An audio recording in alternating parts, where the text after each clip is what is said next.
මොනවා හරි දැන් කියපන්. අනුර කුමාර දිසානායක මහත්තයෝ අපි මේ වතුරේ ගම් වතුරේ මේ කැරි ජේපී කාර්යෝ එකෙක් කෑම වේලක් දුන්නේ අපිට බත් එකක් දුන්නේ හරිද ජේපී කාර්යෝ තෝර දුන්නේ හරිද අපිට කෑම වේලක් දුන්නේ මේ අපි මේ 103 අපි බෝඩින් කාර්යෝ ඉන්න තැනක් නැහැ අම්මට බෝඩින් කාර්යෝද මිනිස්සුයද ඈ කැරි වැඩ කරන්න එපා ඕකුන්ට කියන්න අයින්සක මිනිස්සුන්ට දෙන්න කියලා සාධාරණ විදිහට උන් තෝර දුන්නේ කෑම හරිද අපිට කෑම වෙලා දුන්නා ලෝස්ට් එකේ කොල්ලෝ අපිට කන්න දුන්නේ හරිද බලුවට ගන්න එපයි කියන්නේ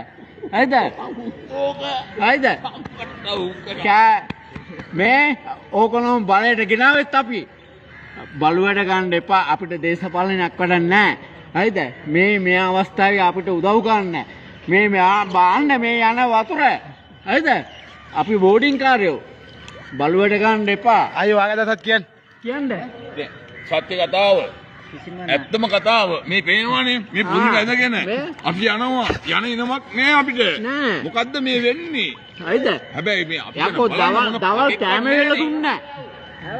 ඈ